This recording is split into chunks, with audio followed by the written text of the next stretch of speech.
قریش مکہ نے دھمکیاں دی مسلمانوں کو کہ وہ خانہ کعبہ کا حج نہیں کر سکتے، عمرہ نہیں کر سکتے، طواف نہیں کر سکتے۔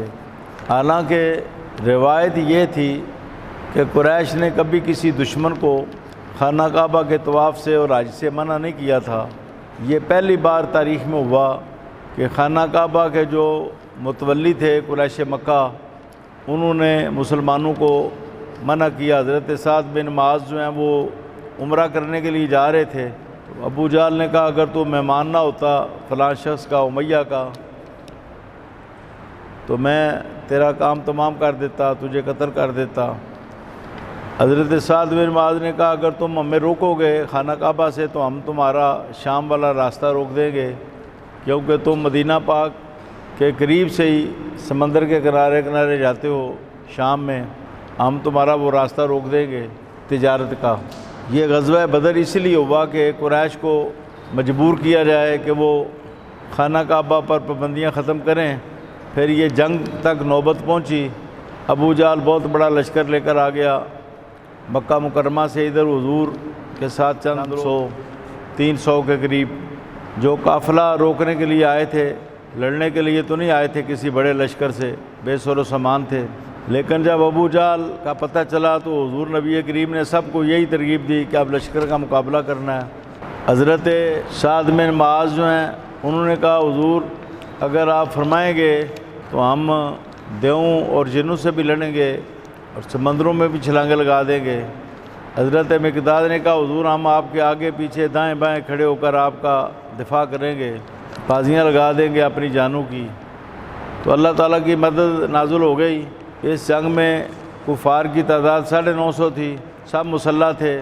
مسلمانوں کے پاس 8 تلواریں تھیں، 6 زریں تھیں اور 2 گھوڑے تھے، 70 کے قریب اونٹ تھے۔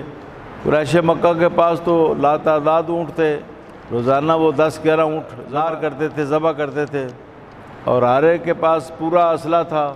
لیکن تھوڑے ہی وقت میں اللہ تعالیٰ نے فتح عطا فرمائی۔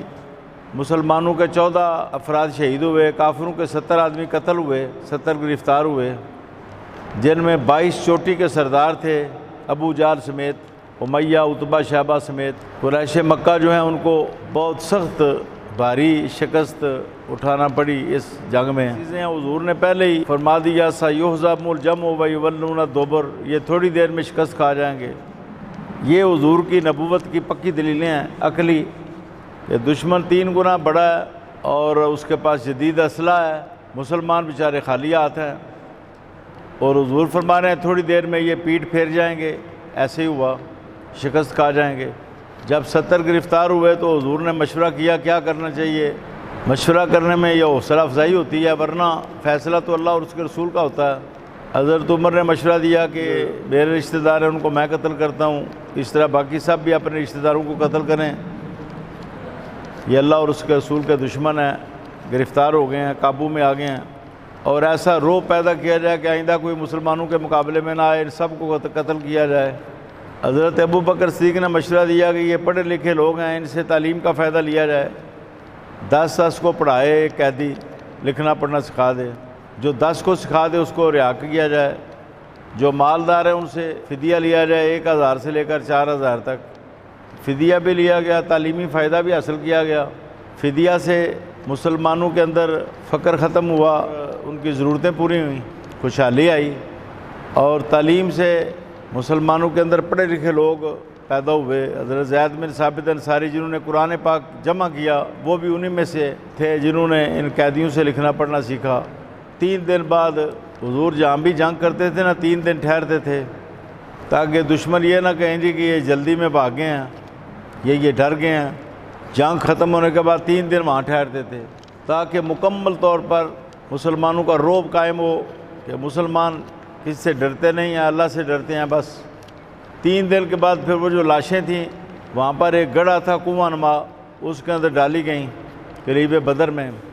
حضور نے کھڑے ہو کر فرمایا کہ جو باتیں میں تم سے کہتا تھا وہ سچی نہیں ثابت ہوئیں۔ حضرت عمر نے عرض کیا حضور 3 دن کے یہ مردے ہیں، آپ ان سے کلام کر رہے ہیں۔ فرمایا یہ تم ان سے زیادہ نہیں سنتے، یہ بخاری مسلم کے اندر ہے، تم ان سے زیادہ نہیں سنتے، یعنی کافر بھی سنتے ہیں۔ آج کل تو لوگوں کو شک ہے کہ اولیاء اللہ سنتے ہیں کہ نہیں سنتے، یا انبیاء سنتے ہیں کہ نہیں سنتے۔